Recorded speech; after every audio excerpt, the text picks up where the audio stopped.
our story.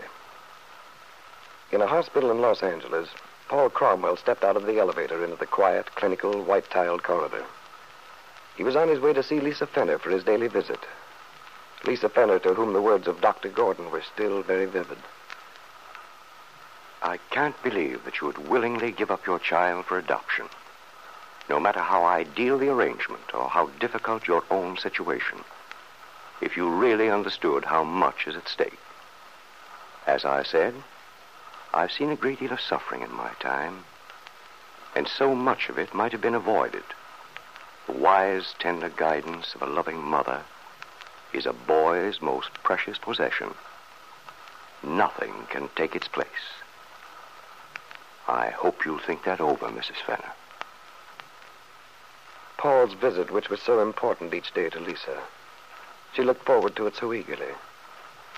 But it was a visit which Paul faced with mixed feelings of pity, reluctance, and guilt, combined with a certain masculine fear of possible scenes. Lisa's baby had been born almost a week ago, Paul was thinking. Now, perhaps quite soon, this whole ticklish matter might be disposed of to his own and Kit Meade's satisfaction. Of course, he did hope Lisa wouldn't be hurt too much in the process. As he started down the corridor toward Lisa's room, Paul encountered Dr. Gordon. Good afternoon, Mr. Cromwell. Oh, hello, Dr. Gordon. I was just on my way to... Yes, Mrs. Fenner's expecting you. I'm glad I ran into you, Doctor. I'd intended stopping by your office on the way out. Doctor, is it all right if I come for Mrs. Fenner perhaps the day after tomorrow? Yes. I just told her she might go home this weekend. By the way, Mr. Cromwell, have you made any arrangements regarding Mrs. Fenner's child? I've made an effort to find a nurse for you, but there's still quite a shortage of trained personnel, you know. Malibu is so isolated, it's been rather difficult so far. Oh, well, as a matter of fact, I think it won't be necessary to get a nurse, Doctor. I've talked to Mrs. Kingsley, the housekeeper. Oh, yes. Yes, I remember her. When Mrs. Meade had her trouble. She's quite competent, don't you think, Doctor? Yes, she seemed to be. She was very helpful at that time, carried out all my instructions. Then would it be satisfactory if she were to look after the child? My plan is... I believe, Mr. Cromwell, that it won't be too long before Mrs. Fenner will be taking care of the baby herself. Oh? Really? Yes. I spoke to Mrs. Fenner this morning. I asked her if she wished me to have a representative from one of the child welfare agencies come by in regard to the adoption of the child. She said not. That seems quite significant to me. Oh? And we had quite a little talk. You know, I believe, Mr. Cromwell, that between the two of us, we've accomplished some change in Mrs. Fenner's attitude with regard to her baby. Of course, she still refused to see it, but I think her feelings will change when she's away from the hospital atmosphere, when she's in the more personal environment of familiar surroundings. I doubt that she'll be able to resist seeing her child then. Well, I only hope you're right, Doctor. Yes, indeed. I've been quite concerned in Mrs. Fenner's case. Well, I won't detain you, Mr. Cromwell. I know you're anxious to see your young friend. Oh, yes. Yes, quite. However, if you'll forgive me, I have one suggestion. But of course, Doctor. I have the utmost respect for your judgment. Thank you. I believe Mrs. Fenner is in a very receptive frame of mind at present. I feel sure that if she isn't pressed too much, if we just let her think the thing through by herself, she will decide to keep her child. I see. And so I'd suggest that you don't discuss the aspect of her plans with her, Mr. Cromwell. Just let the natural feelings assert themselves. Well, thank you very much, Doctor. I'll certainly take that advice. Good, good. I'll probably be talking to you later then, Mr. Cromwell. Goodbye. Goodbye. Come in. Hello. Hello, Lisa, dear. Paul, I was beginning to think you weren't coming. You look refreshed, darling. Did you sleep well last night? Oh, yes, I'm feeling quite well. How is everything with you, Paul? I feel as if I've been here for ages. What's going on in the world? Well, let's see. Oh, nothing much, really. Oh, Mrs. Kingsley and Max both sent their best regards to you. Oh, that was nice of them. And I just saw Dr. Gordon. He says I can bring you home this weekend. I thought I'd take you back to my house. Oh, that was thoughtful of you, Paul. I do want to be in your house away from the other one. It seemed so right somehow to be coming home to you. Lisa, I hate to burden you with problems of any sort just now, but we do have to make some plans. The child, you know. We have to decide. Yes, of course, Paul. I've been thinking about that. I spoke to Mrs. Kingsley. Asked her to devote her full time to the other house and to the baby. You mean the child will be taken there? The 2 kids' house? That was...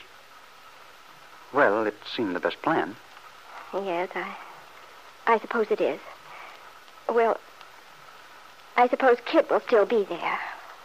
Yes, of course. She'll be in the house with Mrs. Kingsley and the baby. Doesn't that seem sensible? Or would you want to... Oh, no. You handle it, Paul. I don't seem to be able to think very straight. Everything's so muddled in my head. Lisa, when I talked to Dr. Gordon, I seemed to gather from him that you may have changed your mind. I mean about the baby. Oh, I don't know, Paul. When I talk to Dr. Gordon, everything appears different. He makes me feel so guilty, so weak and irresponsible almost.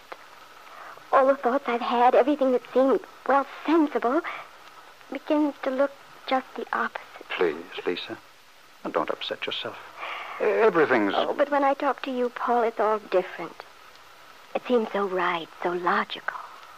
Well, then, Lisa, you mustn't worry too much about what Dr. Gordon says.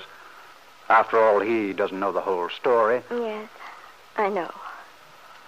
But why does the baby have to be in that house? Why can't Kit go on back? I said I'd give the child up. Isn't that enough? Well, you see, it isn't quite so simple as that. For one thing, there are certain complications. The baby's too young to travel. And besides, there are legal aspects. Papers you must sign. Yes, I suppose there would be. Nothing's ever clean-cut, simple. Of course, Lisa, you must know about these things, about adoptions. You can't just... Oh, no, Paul. I don't want to know anything about it. I don't know, and I don't want to. Hasn't Dr. Gordon talked to you? Explain? Only that he said somebody from an agency came to see me. Of course, I told him no. I couldn't tell him that it isn't like that. This baby wasn't going to just anyone. Well, Lisa, then I suppose we'd just better follow the plan as I arranged it. Mrs. Kingsley will take care of the baby all right. She tells me she's had experience. I'm sure she'll be very competent. Yes, I'm sure Mrs. Kingsley would. And you'll come back to my house to convalesce.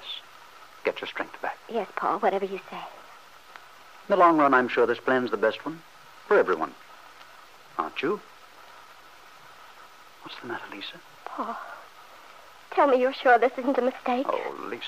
It was so clear in my mind, but ever since I talked to Dr. Gordon, he makes me think about the baby. And then I get all mixed up again, confused. Well, Lisa, dear, we've been through all this before, many times. You made your decision quite independently on the basis of everything that's happened and everything which will happen. I know. Of course, it's the only thing to do for the baby's sake. And then because of what you told me, but the main thing is I want the baby to have a good home, security, all the things I couldn't give it alone. Of course, Lisa. If only I could forget all the things Dr. Gordon told me. If only I was sure he's wrong. Sure he misunderstands because he doesn't know all the complications. The reason I decided to give my baby away for adoption. But you see, the doctor doesn't know those things. You have to believe in your own decision and not try to look back. Yes, Paul. That's what I must do. Not look back. And that's why I want you to take care of everything. You know all about those legal things, the papers. You must do whatever you think is best. Because I don't know anything at all about that part of it. It's too painful. I don't want to know about it. I don't have to, do I?